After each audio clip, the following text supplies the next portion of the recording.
The auditorium at the University of Texas had the electric charge of a heavyweight title fight. Every seat was filled, every aisle packed, and the stage lights bore down on two figures who were about to ignite one of the most intense political debates of the year 2025. On one side strode Michael Knowles, the fiery conservative commentator whose reputation had been built on rapid-fire rhetoric and biting sarcasm. He moved with the confidence of a man who had spent years dismantling liberal opponents with ease. His crisp navy suit was perfectly pressed, his slick back hair immaculately styled, his posture that of someone who never prepared to lose. But across from him sat someone different, someone who had no intention of becoming another notch in his debate belt. Representative Jasmine Crockett of Texas. This clash wasn't simply another campus debate staged for applause clips. It had the feel of history in the making. Cameras from every major news outlet were rolling. C-SPAN was live, and hundreds of thousands would soon be watching across YouTube, TikTok, and Twitter. Knowles had primed his followers just minutes before stepping onto stage. With one swift tweet, he mocked his opponent, writing, "Another debate with a progressive who thinks emotions matter more than truth. Shouldn't take longer than 5 minutes." The post exploded among his fanbase, racking up thousands of likes and laughing emojis. He thought it was just another night at work. But Crockett had read that tweet, and she had come ready, with facts, figures, and a plan to flip his entire strategy upside down. The moderator, Professor James Harrison, a respected scholar from Austin, tapped the microphone and cleared his throat. His voice carried across the hushed auditorium. "Ladies and gentlemen, welcome. Tonight's subject: does systemic racism exist in contemporary America?" The words seemed to hang in the air. The audience quieted immediately. More than 2,000 eyes turned to the stage. Knowles leaned toward his microphone, smirk firmly in place, his body language exuding confidence. Crockett, however, remained calm. She sat poised, a thick folder of documents beside her, her pen moving deliberately across a notepad as though she were preparing her opening chess move. Before the first words were spoken, the event already felt like a cultural moment. Online viewers were dropping comments. Team Knowles or Team Crockett? People wanted to know who would dominate this ideological battlefield. Knowles, 34, had earned his fame by hammering liberal academics and activists on his show, branding their perspectives as nonsense. His YouTube channel had ballooned to millions of subscribers who tuned in daily to watch him obliterate woke arguments. He relished his reputation as the ultimate debater who always had the last word. Tonight, he thought, would be no different. Facing him was Jasmine Crockett, the 43-year-old representative from Texas's 30th district. But Crockett wasn't a pundit chasing soundbites. She had once been a formidable civil rights attorney, taking on cases that few dared to fight, securing victories that reshaped lives. She was seasoned, resilient, and carried the weight of lived experience that Knowles had never personally encountered. She knew him. She knew his methods. More importantly, she knew his blind spots. This was more than political theater. For Knowles, it was supposed to be another trophy performance, another clip to upload under a title like "Liberal Destroyed in Under 10 Minutes." For Crockett, it was an opportunity to lay bare the structural inequalities often dismissed by commentators like him. Professor Harrison looked first at Knowles. "Mr. Knowles, you have 2 minutes for your opening statement." Knowles straightened his tie, sat forward, and began with that polished baritone his audience adored. "Thank you, Professor Harrison. Ladies and gentlemen, tonight we gather to debate a phantom. The concept of systemic racism in today's America is not just exaggerated, it is a myth, a narrative wielded by progressives to excuse personal shortcomings and consolidate political control." Applause erupted from the conservative-leaning portion of the audience. He pressed forward, gaining momentum. "We live in a nation that elected a black president twice. We have black billionaires, black CEOs, black justices on the Supreme Court. Every major company pushes diversity programs. Universities have affirmative action systems stacked in favor of minority applicants. If a system of racism is supposedly working against black Americans, it's doing a remarkably bad job." Then came his carefully rehearsed knockout line. "The only institutional bias in this country today disadvantages white and Asian students through affirmative action. That's not an opinion. That's cold, hard math. Look at the admissions data." Cheers thundered from his base in the crowd. He sat back, clearly pleased. It was his standard opener, crisp and commanding. He cast a sidelong glance at Crockett, expecting her to appear rattled, maybe even cornered. Instead, she calmly scribbled a note and smiled faintly. "Representative Crockett, your opening remarks," the moderator announced. Crockett looked up, her eyes steady, her tone measured yet piercing. "Thank you, Professor Harrison. Mr. Knowles, you spoke of mathematical facts. Wonderful. I happen to appreciate math as well. Let's examine some together." She flipped open her folder and raised a document. "Here's a report from the California Department of Justice. It shows black drivers are pulled over 2.5 times more often than white drivers. Even though searches of white drivers are more likely to uncover contraband. That's not a think tank study. That's official state data. That, Mr. Knowles, is a mathematical fact." A ripple moved through the audience. Knowles adjusted his seat, unwilling to concede ground. "Individual instances of bias don't prove systemic issues," he counted. "I'm not finished," Crockett interjected sharply. The crowd leaned in. "You mentioned black CEOs. There are currently 41 in the Fortune 500. That's 8.2%. But black Americans make up nearly 14% of the population. By your logic, underrepresentation is also math. Let's go further. You mentioned universities. Let's talk legacy admissions. At Harvard, 43% of white admits are legacies, athletes, or children of faculty and donors. For black students, fewer than 16%. If we're discussing unfair advantages, let's start there." Now murmurs were breaking out in the audience. Cameras zoomed closer. Knowles shifted again but attempted to deflect.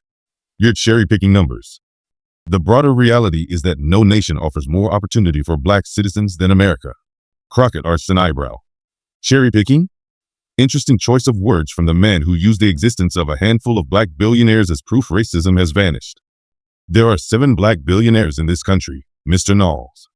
Out of over 700 total. That's 1%. Is that the math you wanted to highlight?" The energy in the room was shifting. Knowles' face tightened.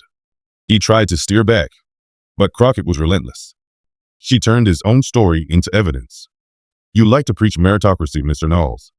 You graduated from Yale. Impressive indeed. But your father also attended Yale. So did your grandfather. 3 generations. Quite the coincidence for pure meritocracy, don't you think?" The progressive side of the audience erupted in chatter. Knowles bristled. "I earned my place on my own merits," he insisted. "I'm sure you did," Crockett replied smoothly, her tone polite but cutting. "Just as I'm sure it's purely coincidental that legacy students are admitted at 5 times the rate of non-legacies. That's another mathematical fact, by your own definition." The debate was tilting. Knowles tried to call her points personal attacks, but Crockett counted that she was simply exposing systemic advantages that he never seemed to acknowledge while criticizing others for benefiting from affirmative action. She wasn't done. "Mr. Knowles, you proudly work for the Daily Wire. How many black hosts does your platform have right now?" The silence said enough. Knowles finally answered. "We hire based on merit, not race." "Fascinating," Crockett shot back.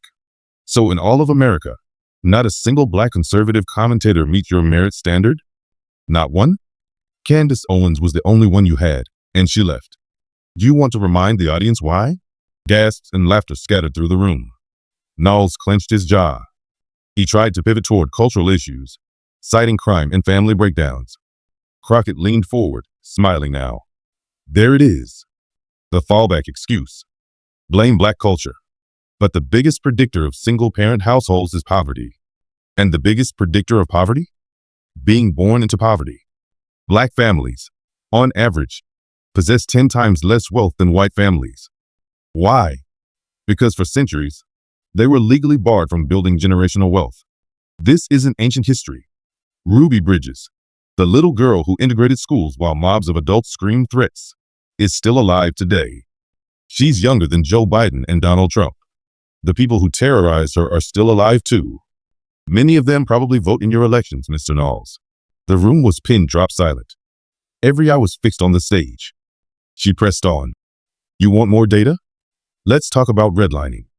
The federal government literally drew maps marking black neighborhoods as hazardous for loans. That wasn't the 1800s. That was the 1960s. My parents were alive. Yours too. Those same neighborhoods remain underfunded today. That's not coincidence. That's systemic cause and effect. Knowles attempted to recover, insisting those injustices were in the past and laws now protected equality. Crockett tilted her head. Yes, we have laws. We also have laws against speeding. Yet highways are full of speeders. Passing a law doesn't erase behavior overnight. The audience chuckled at the sting in her analogy. She unloaded study after study. Job resumes with white-sounding names receiving 50% more callbacks than identical ones with black names. Mortgage applications denied for black families at twice the rate of white families with the same income and credit scores. Health disparities, education gaps, maternal mortality rates. Each statistic tightened the walls around Knowles' arguments. When he invoked Asian American success as evidence against systemic racism, she was ready. The model minority myth was created in the 1960s to undercut black civil rights demands. Publications at the time explicitly used Asian Americans as a tool to argue that if one minority group could succeed, then others had no excuse. It was a divide and conquer tactic, and you're still recycling it today. She went further, breaking down poverty rates among different Asian subgroups, noting how immigration policies selected for highly educated arrivals from India and China, while ignoring Vietnamese and Hmong communities with much higher poverty levels. Then she struck her final blow. Mr. Knowles, you began tonight by calling systemic racism a phantom. But phantoms aren't real. The racial wealth gap is real. The education gap is real. The health disparities are real. Black women are 3 times more likely to die in childbirth than white women. That's not a phantom. That's someone's mother, someone's daughter. That's reality. The words landed like a hammer. The auditorium was frozen, breathless. Knowles opened his mouth, but couldn't find the rhythm that always came so easily. For once, he wasn't dictating the tempo.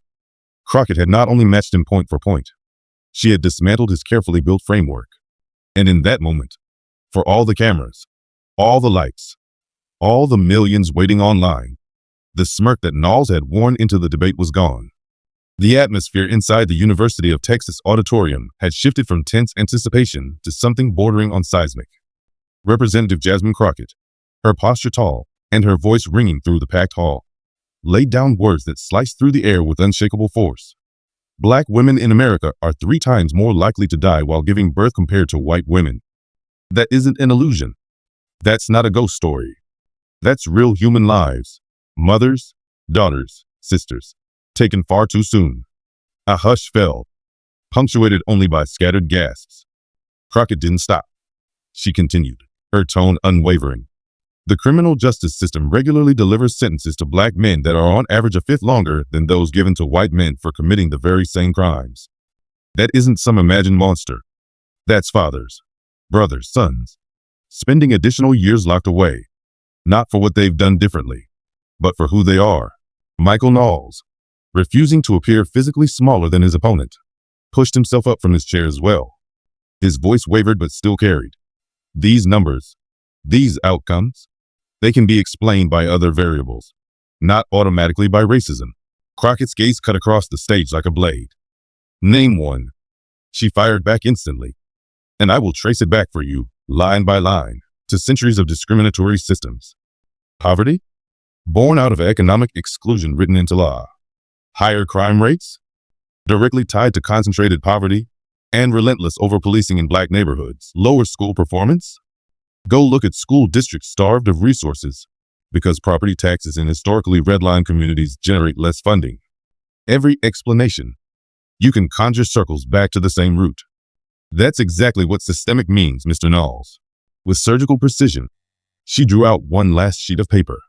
Do you recognize this? She asked. She held up a transcript. This is from your own program, aired less than a month ago. You told your audience, and I quote, Black Americans should stop pointing fingers and take a hard look in the mirror. So here's my question for you, Mr. Knowles. When was the last time you stood in front of your own reflection and admitted that your achievements were made smoother, made easier, by the shade of your skin? For once, the quick-tongued commentator had nothing. His mouth opened, then closed, but no words came. The pause itself was damning. The crowd felt it. The moderator sensed it. And Crockett saw her opening. Exactly what I thought, she said, her voice calm, but razor sharp before settling back into her seat. You demand that Black Americans take responsibility for systemic barriers. but you refuse to acknowledge the systemic privileges that cleared your own path. That isn't logic, Mr. Knowles. It's hypocrisy. Applause thundered from one side of the auditorium, and even some of his usual sympathizers on the right side of the room couldn't help but clap. The confident veneer Knowles wore like armor was cracking in real time. His fingers shook as he clumsily shuffled his papers, as though hoping a page of notes would save him. "We need to zoom out," he stammered, trying desperately to reclaim ground. "America is still a place of opportunity. For many." "Exactly," Crockett interrupted without hesitation, her tone quick and merciless. "Opportunity for many, but not for all. And instead of interrogating why the doors remain closed for so many, you spend your energy telling the locked out it's their own fault. That isn't just misguided, Mr. Knowles. That is cruelty dressed as argument." Sensing his floundering, Professor Harrison, the moderator, attempted to steady the moment. "Mr. Knowles, perhaps you'd like to respond directly to the statistics Representative Crockett has laid out?" The question landed like a lifeline, and Knowles grabbed it. "Statistics can be twisted," he replied, clinging to the familiar talking point. "Numbers can be manipulated to say whatever you want." Crockett leaned forward. "Then do it. Manipulate them. Show me how the racial wealth gap is imaginary. Demonstrate that redlining never happened. Prove that mass incarceration hasn't disproportionately caged Black communities. You claim these facts are distorted, yet you haven't rebutted a single one." In a moment that would soon be clipped and replayed endlessly online, Knowles fumbled with his phone as if to search for data, his hands trembling so visibly that he nearly dropped it. The cameras captured everything. Crockett seated calmly, poised, while Knowles, usually the picture of composure, appeared flustered and rattled. "Take your time," Crockett said, her tone almost patient, though the restraint only amplified the humiliation. "I'm not going anywhere. I have all night." Finally, Knowles managed. "The flaw in your argument is assuming racism without proving it. Correlation doesn't equal causation." Crockett's eyes lit up, as if she had been waiting for this exact rebuttal. "You're absolutely right. Correlation is not causation. But when the same disparities show up in education, housing, healthcare, the courts, employment, banking, every single institution in America, always pointing in the same direction, always harming the same group, you're forced to confront the obvious. If you reject systemic racism as the cause, then tell us what else explains the same pattern repeating everywhere, across generations, across geography." "Go ahead, Mr. Knowles, explain it." "You can't, can you?" The color drained from his face. He no longer looked like a debater. He looked like a man realizing he had been playing the wrong game all along. This is an ambush," he muttered. "You came armed with opposition research. I came armed with facts." Crockett shot back. "The same facts you've had access to your entire career. The difference between us is that I've actually bothered to study them. You've spent years in an echo chamber, repeating applause lines for fans who never challenge you. Tonight you finally faced someone prepared, and the result speaks for itself." The clock above the moderator's table ticked on. 30 minutes remained in the debate, though to most in the room it already felt finished. Crockett leaned forward again. "Actually, before we move on to audience questions, I have one for Mr. Knowles. You've built an entire persona around destroying so-called liberals. You've posted video after video with titles like Michael Knowles obliterates clueless student or Professor silenced by facts. My question is simple. How does it feel being on the other side of that title tonight?" The silence that followed was deafening. Every spectator watched Knowles, waiting. His lips moved, but no words emerged. His knuckles whitened as he clutched the edge of the podium. At last, in a voice stripped of its usual bravado, he whispered, "This isn't how debates are supposed to go." Crockett smiled faintly. "Exactly. Usually, you arrive with rehearsed talking points, facing students unprepared for your tricks. But I'm not a student. I'm a Black woman who has spent her life in this fight. I've heard every one of your arguments, dissected them in courtrooms, in congressional hearings, and now here. The difference is, I came to inform. You came to perform. And performances only succeed when everyone plays their assigned role. I refuse to be the caricature you wanted me to be, the angry Black woman, the liberal punching bag. Instead, I brought data, logic, and lived experience. All the things you claim to value, and the fact that you're standing there trembling, unable to respond, shows the truth. You never valued evidence. You valued winning. And tonight, you lost. The explosion of applause was overwhelming, a standing ovation rising like a wave. Knowles remained frozen, pale and shaken. Professor Harrison cleared his throat, attempting to transition. Perhaps we should invite questions from the audience. But before anyone could speak, something extraordinary happened. The man who had built his brand on never conceding, never backing down, stepped back from his podium. His expression was a mixture of embarrassment, disbelief, and dawning recognition. I need a moment, he muttered before turning and walking off stage. The hall erupted. Cheers, jeers, frantic chatter, phones raised high to capture history. On stage, Crockett stood quietly, composed amid the chaos. Online, however, the storm had already begun. Within minutes, hashtags like #CrockettDestroySKnowles were trending. Memes of his shaking hands flooded Twitter and Instagram. Conservative heavyweights scrambled to contain the fallout. Ben Shapiro tweeted that what had happened wasn't a debate, but character assassination. Replies torched him. Funny how it's only character assassination when your guy loses. Charlie Kirk attempted to spin it as a bad faith ambush, but Crockett herself, phone in hand, clapped back in real time. Bad faith? I use government data and your colleagues' own words. If facts are an ambush, what does that say about your movement? Backstage, Knowles was on the phone with producers. No, I'm not going back out there. You don't get it. She knew things about my family. This wasn't fair. His assistant whispered nervously. Michael, the live stream is still running. People can see you're gone. The chat is rough. Knowles glanced at the feed, his own audience mocking him. Bro's career ended live. This is what happens when you debate someone who actually knows the facts.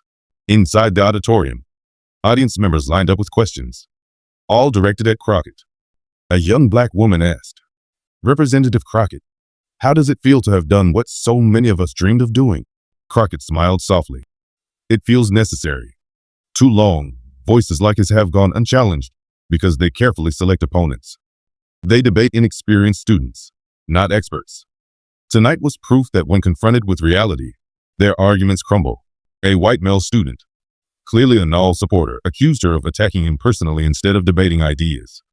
Crockett remained composed. I used his life as an illustration of systemic advantage. If that feels like a personal attack, maybe it's because the personal and political are intertwined when we discuss inequality. By the time news networks cut in, the story was no longer just about a debate. It was about a collapse. CNN reported, conservative firebrand exits stage mid-debate. MSNBC ran panels analyzing the significance. Fox News attempted to spin the narrative into a radical ambush. But even their comment sections were divided. When asked what Knowles might be feeling, Crockett surprised many with empathy, probably frustration, embarrassment, maybe even anger. But here's the difference. For him, this humiliation lasts one night. For millions of Black Americans, being judged unfairly is a lifelong reality. Finally, invited to give closing remarks, Crockett delivered her last words. What happened tonight wasn't about humiliating Michael Knowles. It was about dismantling the lie that racism ended with the Civil Rights Act, or that inequality is purely individual fault. He walked off this stage, but the issues remain. To everyone watching, your struggles are real, your experiences are valid, and the data backs you up. Asking for equality isn't special treatment. It's the same chance that families like Mr. Knowles have enjoyed for generations. That's all. The ovation that followed filled the hall, echoing long after she stepped away. By morning, the clips had amassed millions of views. Headlines declared a political turning point. And the most viral moment, replayed endlessly, was her searing challenge. When was the last time you looked in the mirror and admitted the color of your skin made things easier? The fallout from that unforgettable debate did not unfold as many on the right had hoped. Instead of walking away with a clip to celebrate, Michael Knowles became the centerpiece of a very different story. Conservative outlets initially tried to frame what happened as unfair, declaring that he had been ambushed by personal attacks rather than engaged in a meaningful exchange of ideas. They released statements insisting that Knowles would soon return stronger than ever, and that this was nothing more than a temporary stumble. But the promised comeback never materialized, at least not immediately. His show quietly went on pause, with rotating guest hosts taking his place while he remained conspicuously absent. Days turned into nearly a week, and then something even more damaging surfaced. A longer video leaked from behind the stage, recorded secretly on a phone. In it, Knowles' voice could be heard as he confided to his assistant, raw and shaken. He admitted something that stunned even longtime viewers. "She's right. God help me. She's right about the Yale thing. I never thought about it like that." His tone was heavy, the words spilling out as though he was confessing to himself more than anyone else. His aide tried to calm him, but he pressed on. 3 generations at Yale. 3. And I've been lecturing people about pulling themselves up by their bootstraps. That single line, 3 generations of Yale, ignited a firestorm. What Knowles had intended as a private moment of reckoning became a viral slogan. Activists, students, and commentators across the political spectrum seized it as shorthand for the invisible scaffolding of privilege that so often goes unacknowledged. For conservatives who had long preached the gospel of rugged individualism, it was an uncomfortable mirror. Suddenly, even voices within his own camp were stepping back from the personal responsibility mantra that had been their safe refrain for years. Meanwhile, Jasmine Crockett's star was rising rapidly. Just a week later, she appeared on The Breakfast Club, where Charlemagne the God asked the question that everyone wanted to know. Had she deliberately set out to dismantle Knowles? Or was it simply the natural result of preparation colliding with bluster? Crockett laughed softly and answered with precision.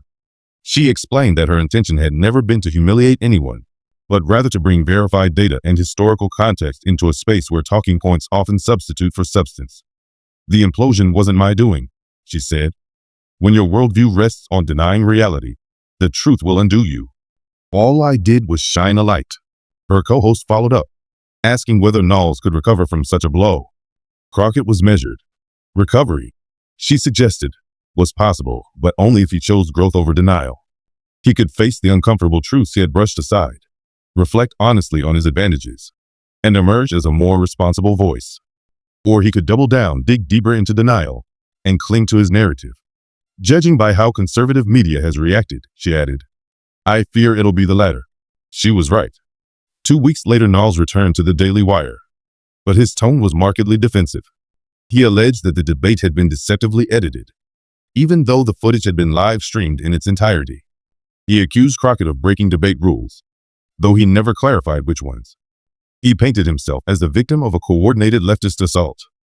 Yet the more he spoke, the less convincing he sounded. His once loyal comment sections had shifted. Fans began pressing him with uncomfortable questions. Why didn't you answer her statistics? What about the 3 generations at Yale? Why walk off stage if you were winning? The once fearsome debater suddenly seemed diminished. His viewership numbers dipped. His signature compilation videos, those bombastic clips with titles like "Knowles Destroys Liberal Snowflakes," rang hollow after audiences had witnessed him falter in real time. Rising conservative influencers quietly distanced themselves, eager not to be tainted by his public unraveling. In sharp contrast, Crockett's influence soared. She was invited to appear on nearly every major news outlet. Publishers flooded her with book offers. Pundits speculated openly about whether she might run for president in 2028. But through it all, she stayed focused on the issues that mattered: dismantling systemic inequities in healthcare, education, and criminal justice. Every time she was interviewed, she redirected the spotlight from her viral victory to the policies and realities that had fueled it. Then, a month after the debate, the story took another turn. Knowles reached out privately to Crockett, requesting a one-on-one meeting. No cameras, no staged rematch, just a conversation between the two of them. The media frenzy was immediate. Was he going to apologize? Was it a stunt to reclaim relevance? No one knew. The two met quietly in a small coffee shop in Austin. Witnesses described as civil, even cordial discussion lasting 2 hours. Knowles was seen nodding frequently, occasionally jotting notes. When reporters later asked, Crockett offered only one cryptic response: "People are capable of growth. Whether they choose it is up to them." Knowles never spoke publicly about that encounter, but subtle shifts began to show in his rhetoric. He abandoned the phrase, "pull yourself up by your bootstraps." He admitted in passing that inherited wealth could provide advantages, while he still resisted the language of systemic racism. His denials grew less absolute, less sharp-edged. It was as if he had been forced to live in the gray space he once rejected. The debate itself became a landmark. Universities added it to syllabi. Political science classes dissected it as a case study in preparation versus overconfidence. Law schools highlighted it as a model of evidence-based argumentation. In communication courses, it became an example of how composure and preparation can disarm rhetoric. Within political circles, it was simply called the trembling, the night when fiery conservative performance was undone by unyielding facts. 6 months later, a comprehensive study examined the debate's cultural impact. Among young viewers between the ages of 18 and 35, there was a measurable increase in awareness and acceptance of systemic racism as a reality. The researchers concluded that the confrontation between Crockett and Knowles had shifted public discourse more effectively than years of academic writing or political speeches. Even Ruby Bridges, the civil rights icon whose photograph Crockett had raised during the debate, released a statement. She praised Crockett for making undeniable, in one evening, what she herself had been trying to convey for decades: that racism is not ancient history, but a living, breathing presence. Over time, the ripple effects became clear. Conservative media outlets grew more cautious, vetting their debate opponents more carefully, aware that the old formula of scoring with unprepared students no longer guaranteed victory. Liberal commentators, emboldened by Crockett's success, came armed with binders of data, determined to replicate her model. The culture of debate itself began to shift away from soundbites toward substance. A year after the infamous night, Knowles released a book, unexpectedly. It was not his usual partisan polemic, but a reflective work titled The Mirror: A Conservative's Reckoning with Privilege. Reactions were mixed. Many conservatives felt betrayed. Liberals were skeptical. But one review stood out, written by Crockett herself. She acknowledged it as only a beginning, but still meaningful. It takes courage to look in the mirror. This is a start. Starts matter. The book's dedication stunned readers. To Representative Crockett, who forced me to face truths I had long avoided, and to 3 generations of Knowles men who gave me advantages I never truly understood until now. By then, Knowles was no longer the same figure he once was. His bombast was gone, replaced by a quieter, more reflective demeanor. He admitted on podcasts that he had benefited from systems he once denied existed. He confessed that his refusal to acknowledge privilege had not made him principled. It had made him dishonest. The Daily Wire eventually let him go. His YouTube presence shrank, but his new audience, though smaller, engaged with more nuance. Crockett, meanwhile, continued pressing forward in Congress with renewed authority. Her legislation on justice reform and equity came with mountains of documentation, each proposal a reflection of the same diligence she had shown in debate. When asked whether she would face Knowles again, she smiled and said, "That night served its purpose. It revealed the truth. What matters now is what we do with it." In the years that followed, the debate was memorialized in documentaries, classrooms, and public memory as a turning point, a moment when the scaffolding of easy narratives collapsed under the weight of evidence. It was remembered as the night Jasmine Crockett changed the rules of engagement, and the night Michael Knowles finally had to confront the mirror he had spent his career avoiding. Michael Knowles became something no one expected, a conservative voice who openly shifted his perspective in public. He began calling his approach authentic conservatism, where he held onto traditional right-wing views on economics and social order, but openly admitted that systemic inequality exists and must be acknowledged. This evolution cost him much of his original fan base, but in return, he earned a new kind of respect from moderates and independents who were weary of constant partisan denial and spin. 3 years after the infamous debate, Knowles and Representative Jasmine Crockett sat together on a national panel about the future of American political dialogue. The moderator asked a simple question: "What did that night teach you both?" Years later, Crockett often referenced that night as proof of her philosophy. Lies may be repeated endlessly, but when confronted with well-documented truth, they eventually collapse. The debate footage was required viewing in schools, inspiring a generation of students to value evidence over rhetoric. Memes emerged. 3 generations of Yale became shorthand for privilege left unacknowledged, and to tremble became slang for being demolished by facts. But beyond the viral culture, something far deeper shifted. Americans learned that truth, presented with precision and courage, could still cut through noise and denial. On the 5th anniversary, Knowles published a reflective essay. He admitted that he had once believed himself to be a fighter for truth, but realized he had only been protecting the comfort of never having to face uncomfortable realities. Crockett, meanwhile, became one of the most influential political figures of her generation, reminding the public that her mission had never been about tearing Knowles down. It was about education and transformation. The University of Texas, where the debate had taken place, installed a plaque honoring that night.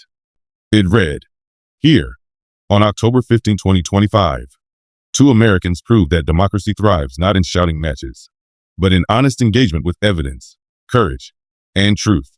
Every year, October 15th came to be celebrated by universities as Truth Day, dedicated to the idea that prepared, evidence-based debate is what keeps democracy alive. In the end, the trembling wasn't remembered as the night Knowles was defeated. It was remembered as the night America witnessed what real victory looked like, not conquering a rival, but conquering the lies that divide us.